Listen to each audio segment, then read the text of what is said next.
कहते हैं कि राजनीति में वफादारी का असली इम्तिहान जो होता है वो सत्ता जाने के बाद होता है और लगता है कि टीएमसी अब उसी इम्तिहान से गुजर रही है। जब तक सत्ता थी, कुर्सी थी, ताकत थी, तब तक सब दीदी दीदी कहते थे, आगे पीछे घूमते रहते थे। लेकिन जैसे ही सत्ता हाथ से फिसली वैसे ही अपने भी किनारा करते हुए दिखाई दे रहे हैं। टीएमसी के 20 सांसद 28 में से बागी हो चुके हैं। सवाल यह है कि क्या टीएमसी अब उसी रास्ते पर आगे बढ़ रही है जिस रास्ते पर कभी वाम दल पहुंचे थे? क्या ममता बनर्जी का राजनीतिक जादू कमजोर पड़ रहा है या फिर सत्ता की मलाई खाने वाले नेता अब नई थाली की तलाश में निकल पड़े? क्योंकि सियासत में दोस्ती अक्सर विचारधारा से नहीं सत्ता के गलियारों से तय होती है और बंगाल से आ रही बगावत की आहट ममता बनर्जी के खिलाफ सिर्फ राजनीतिक झटका नहीं बल्कि उनके नेतृत्व की सबसे बड़ी परीक्षा बनती जा रही है। एक रिपोर्ट के जरिए क्या ममता बनर्जी अब सत्ता खो चुकी हैं और अब टीएमसी भी खो देंगी या बंगाल खोते खोते वो दिल्ली तक खोने की बारी उनकी आ चुकी है? रिपोर्ट के जरिए इसको समझने की कोशिश करते हैं।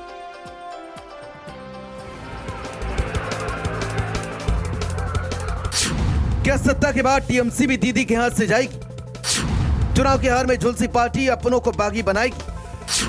28 में से 20 टीएमसी सांसदों की पार्टी से बगावत। क्या अपने ही बनेंगे ममता के लिए आफत? ये तस्वीर ममता बनर्जी के साथ साथ पूरे विपक्ष की नींद उड़ाने के लिए काफी है। आज सवाल है कि सत्ता हाथ से निकलने के बाद ममता बनर्जी के नेतृत्व वाली टीएमसी पश्चिम बंगाल में तेजी से राजनीति हाशिए पर खड़ी हुई है। कोलकाता से दिल्ली तक जो सियासी जमीन कभी ममता की ताकत मानी जाती थी, आज वहीं से उठ रही है बगावत की सबसे तेज आहट। और इस बार मामला सिर्फ विधायकों तक नहीं बल्कि सीधे संसद तक पहुंच चुका है। तृणमूल कांग्रेस के भीतर अब टूट की तस्वीर साफ दिख रही है। पहले विधायक टूटे, नगर निकाय बिखरे और अब सीधा वार आया है संसदीय दल पर। सूत्रों के मुताबिक करीब 20 सांसदों ने लोकसभा स्पीकर को पत्र लिखा, अलग गुट की मान्यता मांगी। ये कदम ऐसे समय में सामने आया है जब खुद ममता बनर्जी दिल्ली में विपक्षी एकता की बैठकों में सक्रिय थी। लेकिन उसी दिल्ली की राजनीति में उस पार्टी के भीतर एक अलग धारा बहने लगी और अपनों ने ममता को झटका दिया। झटका नंबर 1, टीएमसी के राज्यसभा सांसद सुखेंदु राय का सदस्यता से इस्तीफा। झटका नंबर 2, 14 टीएमसी सांसदों ने केंद्रीय मंत्री भूपेंद्र यादव से मुलाकात की। झटका नंबर 3, 20 सांसदों ने ओम बिरला से अलग गुट बनाने के लिए पत्र लिखा। झटका नंबर 4, लोकसभा में अलग बैठने की जगह देने की मांग की गई। ऐसे में सवाल है क्या टीएमसी का भी वही हाल होगा जो वर्ष 2011 में 17 से हटने के बाद वाम मोर्चा का हुआ था?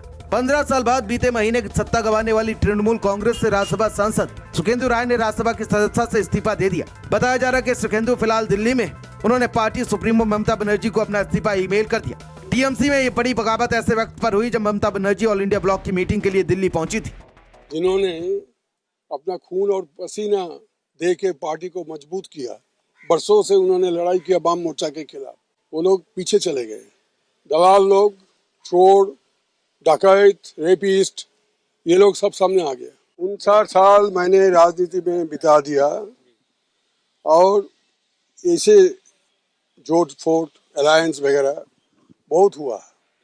ये पहली दफे नहीं हो रहा है, बहुत दफे हुआ। पश्चिम बंगाल में विधायक दल के बिखराव के बाद टीएमसी संसदीय दल में टूट कंफर्म हो गई।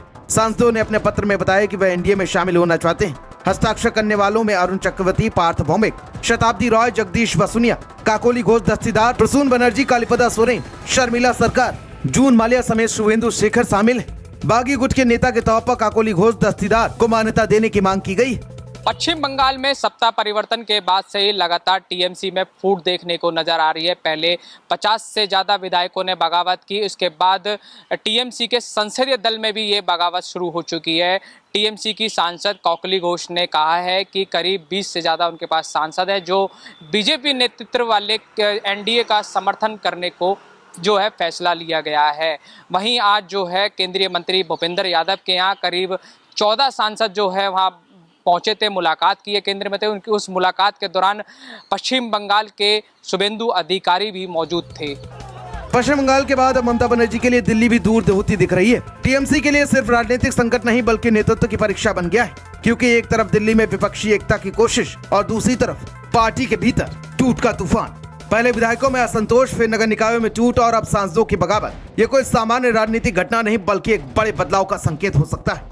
सुखेंदु राय कौन ईयर में, कौन महीना में छोड़ता है, फिर फिरता है, उसके ऊपर वो सीनियर लीडर है, वो तो 24 में छोड़ा, कहीं थोड़ा रेबल हो गया था, 25 में माफी मांग लिया, 26 में थोड़ा इलेक्शन का रिजल्ट खराब हुआ तो छोड़ने लेटर दिया। उसके ऊपर मेरा कोई कमेंट नहीं है। एक तरफ टीएमसी जहां सवालों से घिरी हुई नजर आ रही, तो वहीं दूसरी तरफ बीजेपी चुपचाप बैठी देख रही और स्वागत की तैयारी कर रही। पूरा पार्टी टूट जाएगी, पूरा पार्टी नहीं रहेगा, रहना नहीं चाहिए, क्योंकि जिस तरह पार्टी को चलाए है, जिस तरह सरकार को चलाए है और जिस तरह स्कैम, करप्शन, घोटाला, जिस तरह सबको अपमान किया है, अपमानित हुए हैं, और जिस तरह पश्चिम बंगाल के जनता जनार्दन ने अपना राय दिए है इस तृणमूल का खिलाफ, ममता सरकार के खिलाफ, इस पार्टी को रहना नहीं चाहिए। ये राजनीतिक पार्टी नहीं है। राजनीतिक हलकों में हलचल है कि ये सिर्फ शुरुआत हो सकती है।